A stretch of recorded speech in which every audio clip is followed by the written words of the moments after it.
All right, everyone, we are here with a very special guest. We have Ashlyn Harris in studio. We are so excited to talk to you. Thank you so much for joining us today. Thanks for having me. I appreciate it. We really loved this new special that you have out, Game Changers, the Ashlyn Harris story.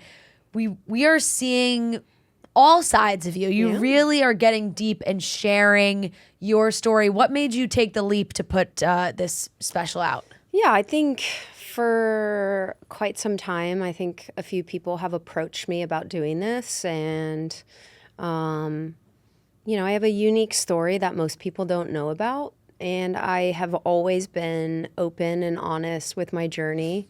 I think it's really important. It's how I connect with my fans, but also how I heal my scars. Yeah. I think having enough bravery and vulnerability to share some of the hardest seasons of your life might help someone else.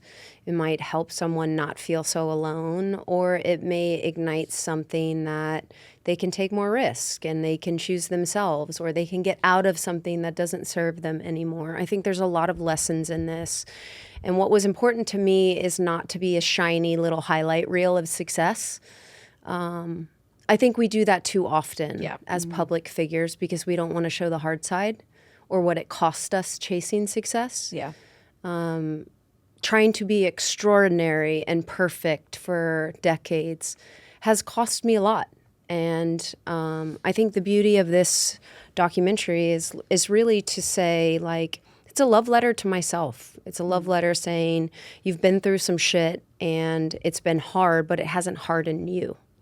And I think that is the biggest thing I take away. And I hope what everyone else takes away is every day, like, no matter how hard it got, I kept choosing myself. And I kept choosing myself and choosing myself. And I gave myself grace and enough understanding to know that life isn't always linear and it's not always going to be perfect. And the more we can talk about it and share it, I think the more we can have real connection. Yeah, absolutely. You're absolutely right. I feel like there are so many people that can relate to your story. Not everything is exact, but people have their own things that they deal with. And I think right now, especially, people are just craving realness from everybody, especially with social media, highlight reels, everything's perfect. But what people love about you is genuine, real stories, what you've been through, and learning so much about you. Because I have to say, I learned so much that I would have no idea about. You see someone so successful and you look up to them, and that's what you always look at. But there's so much more, and it's so deeper than that. So thank you for sharing your story, first of all, because I really do think watching someone like you share this does help a ton of people. Thank you. And it opens really strongly. You talk about your childhood and a pretty horrific accident that your father went through, and sort of maybe a distance it created with your parents, and where you and your brother out in bars, and you're like in middle school. You're young. I got my first fake ID when I was 13. That's crazy. Yeah. So, and people were like, "Yeah, you can come in to the bar." well, I had an ID, so I don't think back in those days They're buying. You're like, I would go to these country bars where people wouldn't, off of 95. Like, I mean, the shit I did as a kid, and I think back, I'm like, ooh, gosh. Thank goodness I made it out. Yeah. But back in the day, they just put X's on your hand. If at the time when I was 13, I had an 18 ID so I could get into bars. And some of these country bars, you didn't have to necessarily drink, but if you walked into the bathroom after they marked your hands, right, no one really cared back then, right? There wasn't like wristbands and this and that. Glow-in-the-dark stamps. Scanning IDs. They would put a small X on your hand saying you can't drink, and you'd walk into the bathroom and you would rub it off and you'd go about your way. Yeah.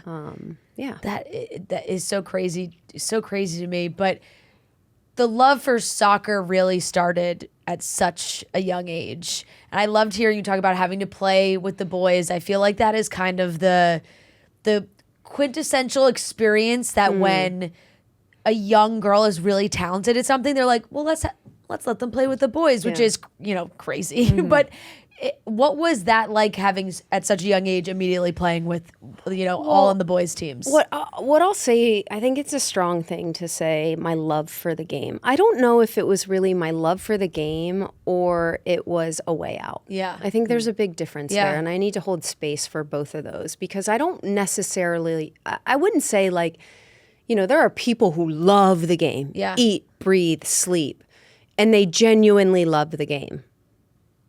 I didn't love my experience at home. I didn't love watching my parents stock shelves at 2:00 in the morning. I didn't like seeing the shame of my mom paying for food on food stamps. I wanted something better for myself.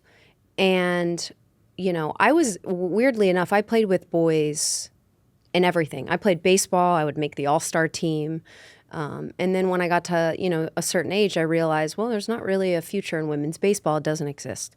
I was really a big skater. I didn't see a lot. I was like Tony Hawk, and I would surf, and Kelly Slater was a big deal. And, I was a small town kid from Florida.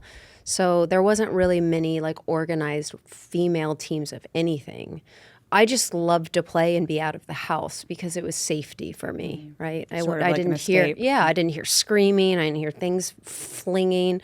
There was a lot of things, and I, as a kid, it's just like, you don't know, you're not clocking what's going on. Now that I'm an adult, I'm like, okay, there's a lot of mental health things going on here. There's a lot of like, trauma and medication that needed to be, back then it wasn't.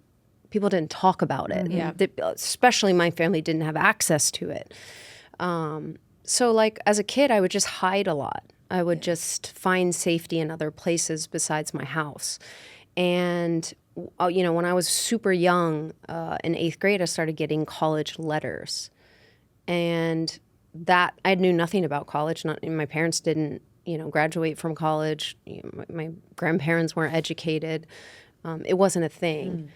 But I realized after a big blow up, I was like, well, maybe this is my ticket out. And maybe this is the way I can get an education. Maybe it opens up different doors. Maybe it gets me out of here. So I think that's the beauty of this story is like, I didn't have this love for the game that everyone else did. I had an opportunity to get out of the circumstance in which I was living that wasn't serving me. Yeah. And I just picked up a phone one day and I was bullish and I said, hey, I want to go here. Can you make this happen?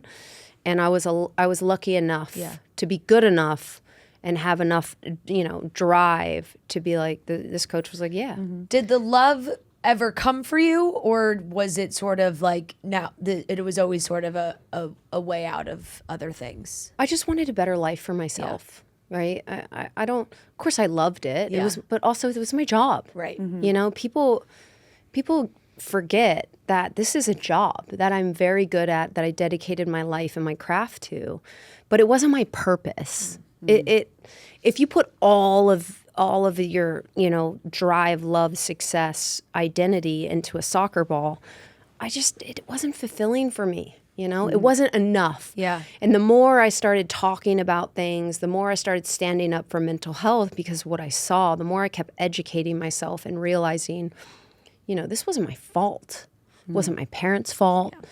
The more I gave grace, the more understanding, the more therapy and healing, the more I started sharing my scars, I think is really when purpose came into my life. It changed everything, It really is so crazy, though, going back to your childhood, to think about how many people we were around ourselves that you really don't know what's going on at home. You may be on a team with somebody that you're just seeing them right when you're at a game, you're at practice, and you have no idea what they're going home to, and that this is an escape for them. It's their way out. And then on top of that, thank God we are having these conversations now about mental health, because you bring up such a good point about, like, back in the day, like, this wasn't happening. Like our parents, our grandparents, like you see so much more now that I remember when like my parents talked about, finally going to therapy. And I was like, wow, like this is amazing, just because growing up, that was not the case. It wasn't really talked about. And it wasn't until something happens where like something needs to be done, and then you sort of see that change, and you're just so thankful that we're now so much more open about it. Yeah. You know? Yeah, and I think that's the thing is like we don't all have it figured out. You know, we all make mistakes, and unfortunately now we're under such a crazy microscope when it comes to social media that people are so miserable in their own circumstance. All they want to do is destroy other people, because that's what, you know, that's one thing. Hurt people hurt other people. Yeah. And that is one thing from a very early age. I know I lived a hard life, but I didn't want it to harden me. And I think that if anyone can take anything out of this documentary, it's like all of these things happened and I didn't choose it. I didn't want it for myself. But also like all of this hardness has made me soft. It's given me grace. It's given me understanding that like we all fuck up. And that is a part of life, evolution, of becoming a better human. Like everyone is so scared right now to make a mistake because it's plastered everywhere. Yeah. Like every podcast I do, someone takes one snip of something about me trying to chase excellence and surround myself around certain people that lift me and challenge me. And it's like people want to destroy you. People want to make it a reason to not like you. And it's like, that's so sad, man. You must be hurting so much in your own life that you take joy out of destroying someone else's. And it's like, is that where we've come? Like social media was here to connect us and show us a side of ourselves that like we could express freely and artistically. And now it's just a clickbait web of bullshit. Yeah. There are so many pros and cons, really, because like you said, the connecting part of it can be so, so great. But the part where people are so miserable, where they want to take down other people, when really what, like you're saying, you know, the mistakes that you've made in your life, the mistakes we've made in our life can actually help you connect more with people. Other people. And actually be more understanding with people. Yeah. Of course, you're going to have the moments where you judge someone and go, what the fuck were they thinking?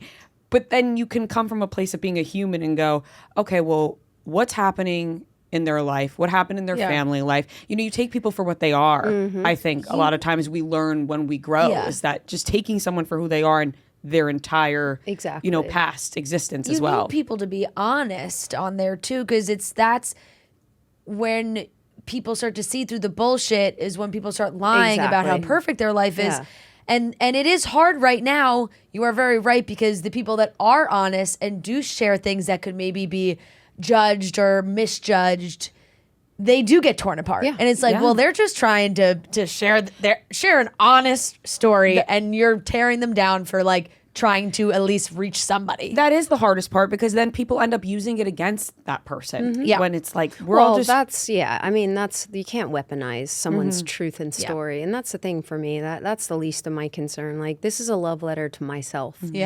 This is me really being able to share my scars in a way that I hope if one or two people it saves, then I've done my job.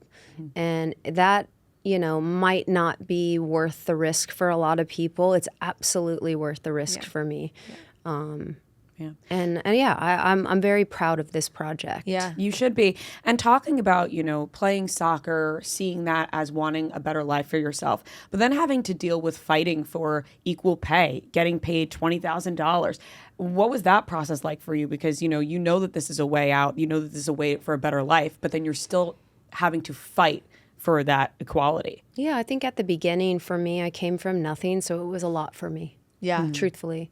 You know, I can share a story. I don't think many people know this, but like I signed my first contract at St. Louis for $20,000 for the year.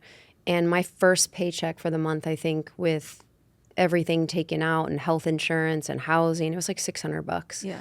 And the first thing I did was go to my local mall and buy a Michelle watch that I still have.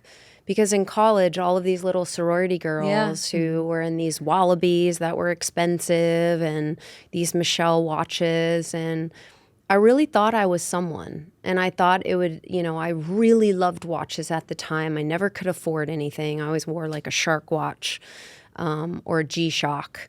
And I bought this watch. I never wore it really, but it was a reminder to me that like, I worked hard enough to buy that. My mommy didn't buy it for me, or my dad, or my little rich boyfriend. And I paid my whole paycheck for this Michelle watch. And I still have it. It's in my safe, and it's a reminder, because at $20,000, I'm not going to get you far right now, but for me, I didn't have to worry about how I was going to pay to eat or pay my insurance or, stuff like that. And I just was on this quest to just make my life better. And I really, in my mind, was naive enough to think if I made it, I could help my family. Yeah. And I didn't really understand that women in sports didn't make shit. So I'm still on that quest. But no, it's an important moment for me, and I'm glad I got to share that, because $20,000 was a lot of money to me. Yeah.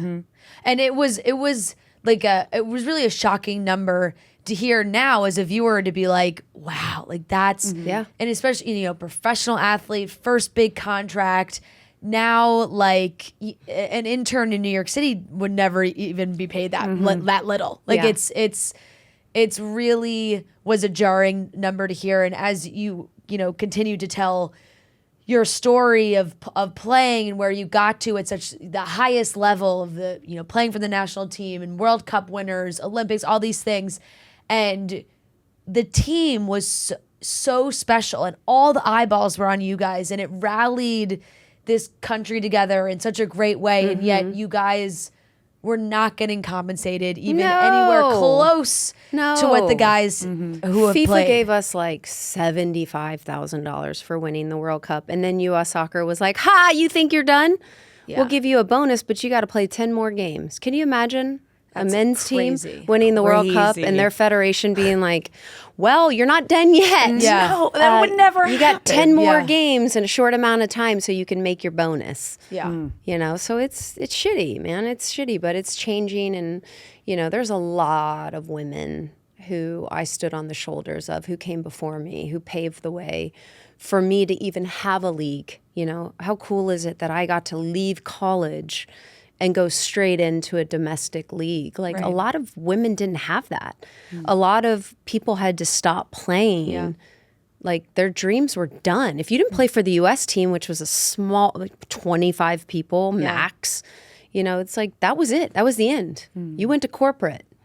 And that's sad. Like, I was lucky enough to leave college and get drafted and make $20,000, even though it's laughable, but it was something to me. Yeah, definitely. And I know in the doc you have some coaches, trainers who really talk about sort of the timing of your career and where you were at and the talent that was at your position. And I would love to know just kind of how you now look back on that time and how you think you sort of pushed through those moments. I think weirdly when we're young, we just feel so invincible. Yeah. Like, I just, I would do anything to go back and not have like the weight of responsibility. Like, now as an adult, like, there was so much joy. Yeah. Even though it was hard, I had so much joy as a kid and freedom. My parents just let me be. Like, it was interesting. I hear so many kids nowadays having, their parents helicopter every move and snowplow everything in their life. And I just had parents who were like, well, shit, this is her, and we can't get rid of her, so we kind of have to love her through it. Yeah. And they really just let me be. And it was they would let me fail, and they would teach me hard lessons. And, I loved it. I loved my life. I loved how hard it was. I love what it taught me. Yeah. I love the way my parents were parenting me and hands off, because I was wise. When I got to college, everyone was like, wow. And I'm like, I've been on these streets since I was drinking since 13. Yeah, This is nothing new to me. Smoking my first joint in 6th grade. I'm like, y'all, I've already done this shit. I'm here to get to business. You grow up so much faster that way. It's just interesting. People were like, not supervised for the first time. And like, oh, I could go out late. Like I went to college and I'm like, this is so weird. These kids are so weird. Right. Isn't that so funny? Like the kids with the strictest parents always acted out the most. Well, they like, because they were like, oh, finally. Meanwhile, like, you know, kids who didn't have that strict of parents, like, oh, well, or just have been through yeah, I'm real like, all shit. right, well, you know, all right, like I'm like retired at this point. yeah, I'm just like, okay, well, I mean, I remember having call my dad in the middle of the night. Cops broke this up, underage drinking. You got to come pick me up. Talk to your mom. I'm like, all right, man. It's just like, you know. All right, I'm coming to pick you up. Yeah, That's it. You know, I came home in 6th grade. I was stealing cigarettes from the local Cumberland Farms, the end of my street. And I knew I smelled like smoke. And I walked past my dad and I was like, got to go to the bathroom because I was going to wash my hands off. Yeah. And he gave me the knock, knock, knock on the door. You washing the hands, the smoke off of your hands? I was like, and I come out and he goes, where's the cigarettes? And I'm like, in my backpack. And he goes, great, come outside. He made me smoke every single fucking cigarette. Oh my God. And it was the last time. Yeah, he Let made me me tell smoke. you, I love that stuff. And I was green. And he's like, oh, you think you're cool? Do another one. Yeah. Light up another one. Another one.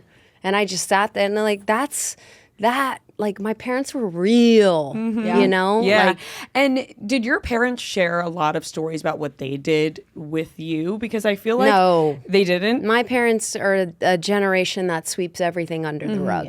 So like all of us, you know, I'm proud of them for being a part of this documentary and story, but like for sure they're a generation who, you know, they don't want anyone to see them that way or no, I don't struggle. We're a traditional family. What was the conversation like with them when you said, you know, we're going to make this documentary? Did you ask for them to be a part of it? Yeah, I mean, my parents, they raised me. They know I am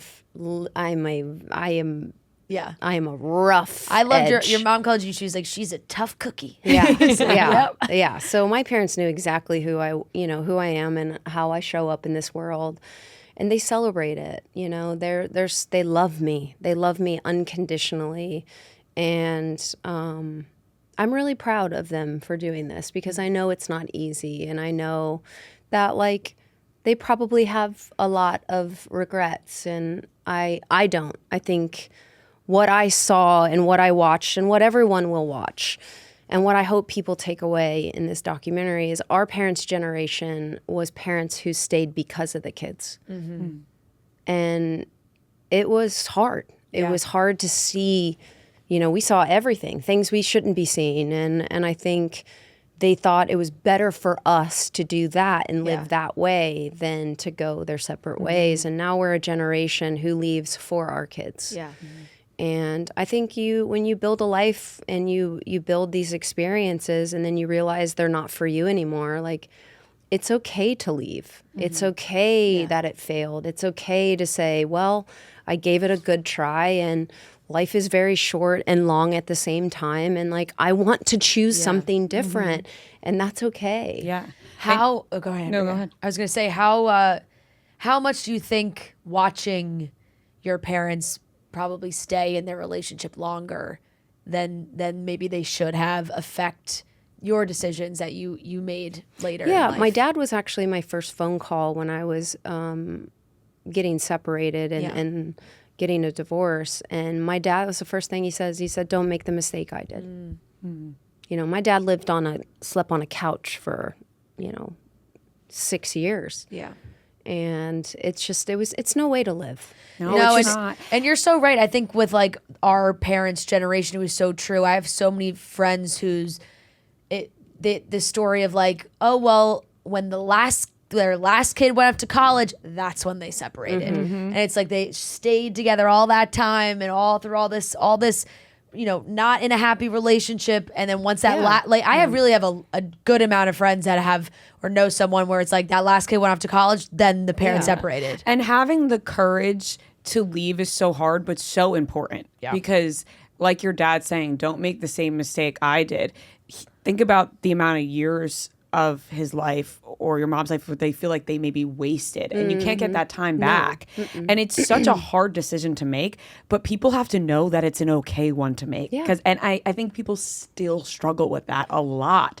And I think that's also an important part of your story, showing that, like, you know, it may hurt somebody else, but you have to be honest with yourself. And it's very important. Yeah. Because also it's like I was trying to seek happiness and find happiness through my kids. Because like that was what made me happy in my home. And it puts a lot of pressure on the kids. And like, exactly, like I don't want them. Also, what I do know, especially like from reading and understanding, that my kids, like the first love they see is between their parents. Well, when there's no love between two parents, like, what are they seeking then? Like, how is that affecting them and what, you know, they're going to be like, how they're going to want to receive love? It's a really conflicting thing to think about, you know, and it makes you make some hard decisions. And you're right. You know, you will disappoint people, but it's at the end of the day, it's like, you got to choose yourself. You have to make decisions that make you happy. Exactly. Because we only have one life here, and it would be a shame to live in a way that made you unhappy and then finding that happiness after. I mean, seeing you and Sophia, who we love and adore so much. She's been on our show before. It's been a couple of years. We just adore her. Your relationship is so beautiful, and the way you speak about each other is so inspiring and just an amazing representation of, like, you can have that happiness. Yeah, absolutely. And she, you know, as hard as that season of my life was, to be on this side of happiness and joy and ease, she is everything I have ever wanted and more. I don't question my worth. I don't question my love. I don't question anything in our space. Being able to be totally yourself with no second guessing. I don't have to work hard for it. I just can be. And like, honestly, the way I move, the way I interact, the way I show up for my kids, my family, my friends, her, the way I look, like when cortisol isn't running rogue in your body, you just like, I think I went a decade without sleeping. And I'm like, hello, I went to sleep doctors. The US team had me on all this shit and all these bands. And I'm like, well, we can't really figure anything out. And it was like, I just needed to come home to myself. I needed to say a few hard things. I needed to get out of something that wasn't serving me anymore. And then like, my life now has completely changed. Your body knows. Yeah. It knows everything. Your body keeps score, and man. it gives you signs. Yeah. And you may just not be able to pick up on them until you do and have that ease. And just, I love what you said, just being able to be and exist, it makes the relationship so beautiful. I mean, if that woman could live in my skin, she would. And I fucking love it. You're like I welcome that's it. the best way to be. Loved this hard and this unconditional type of love. And it's just like, it changes your DNA. It changes the way you move. My kids, like everything. We need more of that, and we need more people talking about that, right? Because you hear about so many miserable relationships, and I love raving about my husband, and I feel the same way about him. Like, we could live in each other's skin if we want. Like, we're just so obsessed, and it's such an amazing thing. But I think sometimes when you talk about that, you know, people are used to hearing sad stories about relationships, unfortunately. But we have to tell the ones that are great, or they get jealous of happiness. You know, that's or true, like, and that goes back to what we were saying in the beginning, right? Well, People are too happy, but it's, you know what? Who cares? It's like, if that's what you feel, you have to share it. Like, you know, and I think people need more of that. Yeah, it's so true. And like you said, it's like having your kids be able to, you know, it's not watching one sad relationship. You have the potential to watch now multiple good relationships. Like you have the chance to have more examples of, you know, what a loving relationship is like. And I loved what you said in the doc too about Sophia's, like, you know, that this is what you were maybe running towards. All everything that you've been through, and now you were running towards this.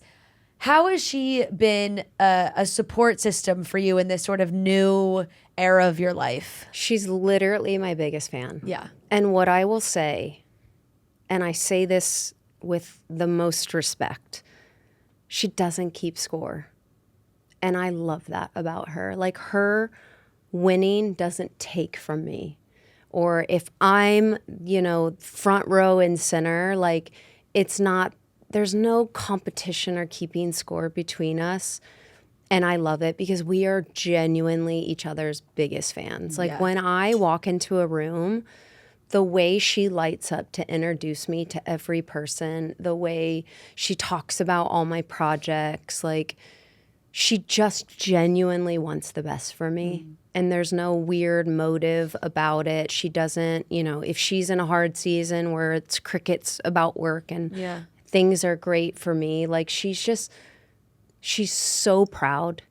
And sometimes I'm also like, are you good? You're like, are you sure? Are we, very affectionate. You're not a PR. She's used to be so like, you can't come into this space. Yeah. And from the beginning, as soon as we found each other, we were like, oh, I want to suffocate in your oxygen. And like, it's just the first time she's been in like a queer relationship. I was like, are you sure? Right. Like, are you checking in on her? She was too. like, no. I want to wrap my paws around you and never leave. And I love it. And she is so sure of herself. Oh, and God, you can yeah. tell that. And I love it. She's so outspoken. Yeah. And you can just tell exactly who she is and that realness. And you can tell even, we don't know you guys, but just seeing online the support that you have for each other. It's amazing. You want each other to succeed like that. It's incredible to see. Yeah, and she has been such an advocate for so yeah. long publicly. And which is, I just admire her so much for always standing up for what she believes in and putting it out there in the world. How have you guys bounced off each other in that way? Because I know you've both, have tried to be as outspoken as possible. I stick, there's certain things that are very, very important to me. My queer community is my priority, clearly. Human rights.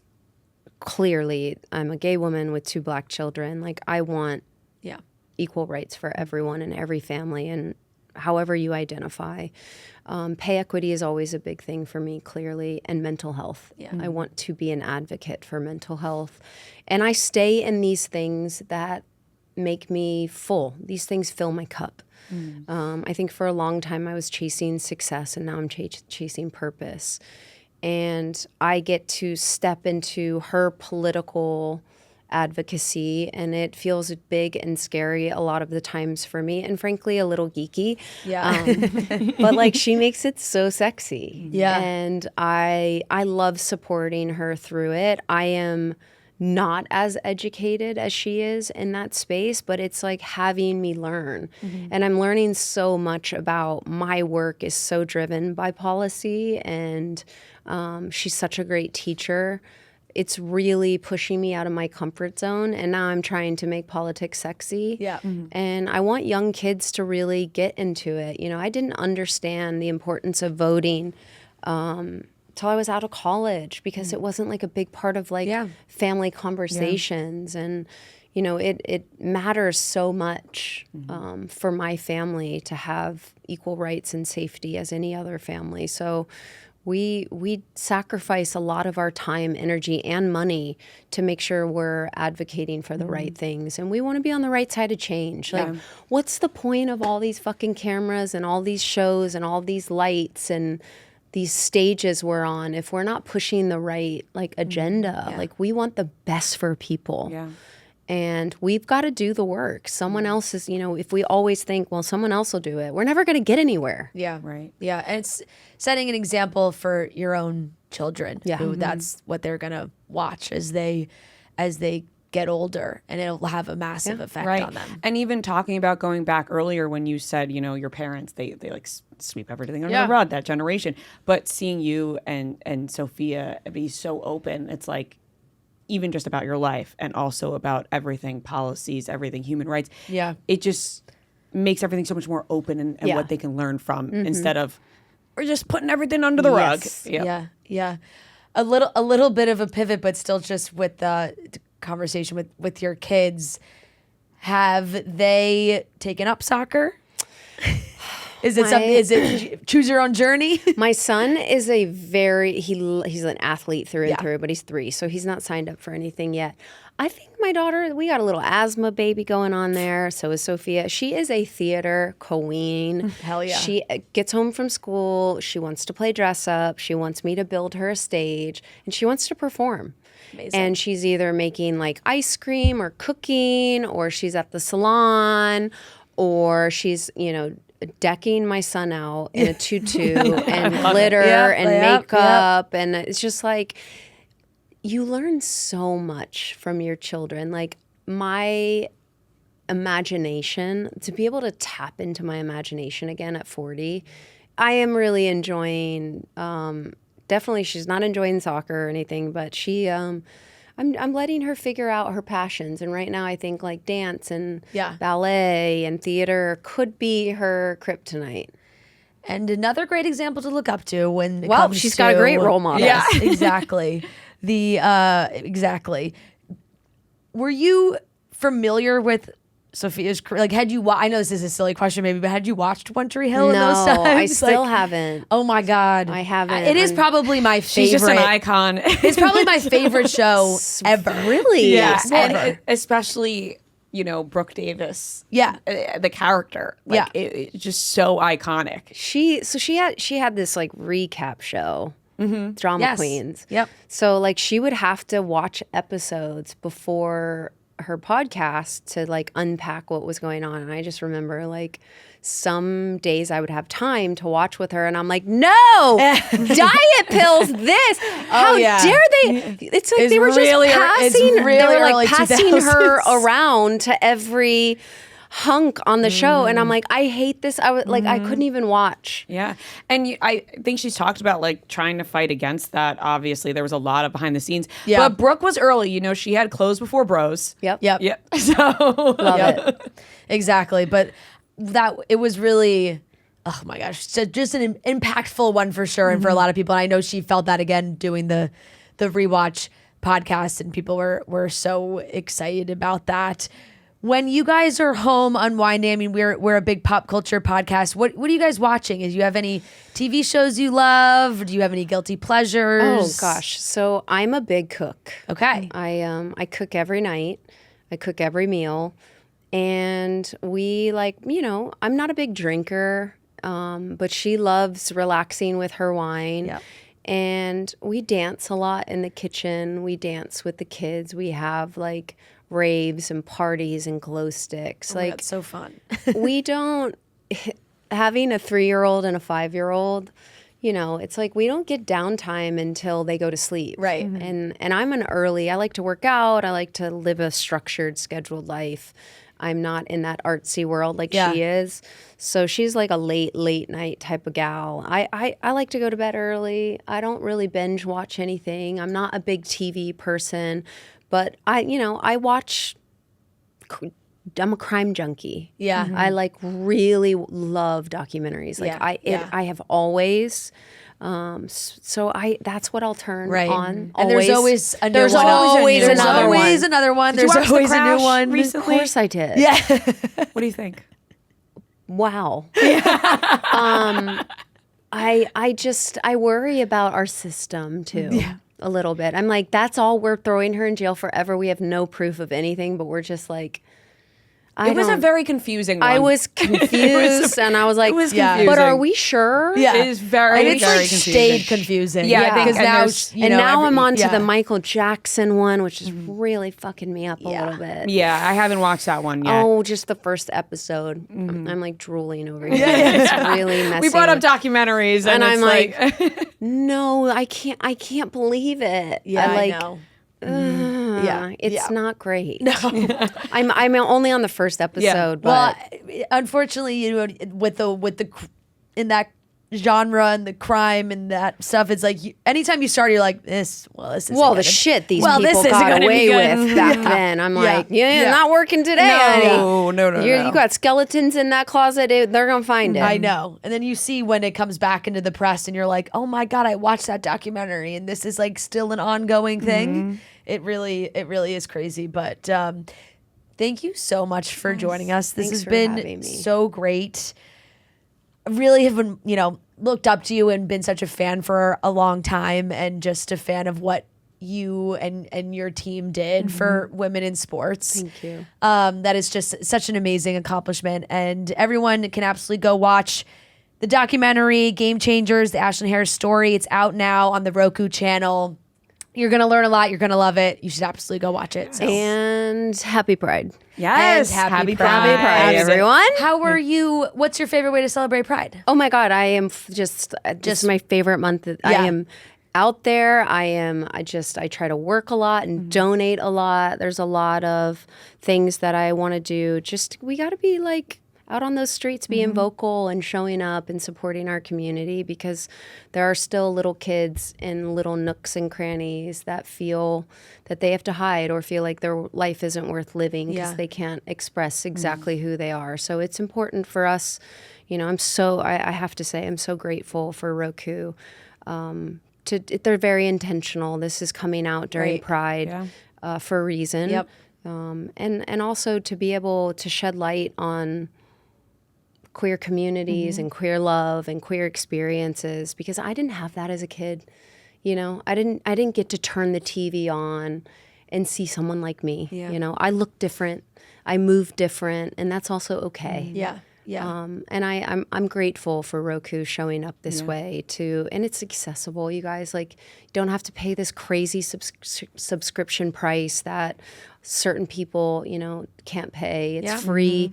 So get out there and watch it. Support your local centers. Donate to queer nonprofits, because we need it right now. These little kids are really suffering, and as you watch the doc, you realize sports saved my life, and who are we to take that from kids? Yeah, absolutely. Have you ever been in New York City for the Pride Parade? I stay away from big crowds like that, but I have. I have. I don't usually go to. It's hard for me and Sophia to show up. Oh yeah, it's hard for me to go anywhere with Sophia. I could only imagine. It's hard, but but you show up in other ways. We do. We donate a lot. Sophia and I are doing something on Monday, and all of our appearance fees we're donating to the Human Rights Campaign. That's and amazing. The Center and GLAAD and. We really need it right now, and kids need safety, people need safety, and money is unfortunately a big part of that, to make sure we have the hotlines open and make sure we have legal representation, getting young youth kids off the streets and giving them a safe home. So that is the mission, but happy Pride. Absolutely. Yes, happy Pride. Absolutely. And thank you so much for sharing with us. I think people are going to love hearing your story. Yeah, appreciate so thank that. you. Thanks for having me.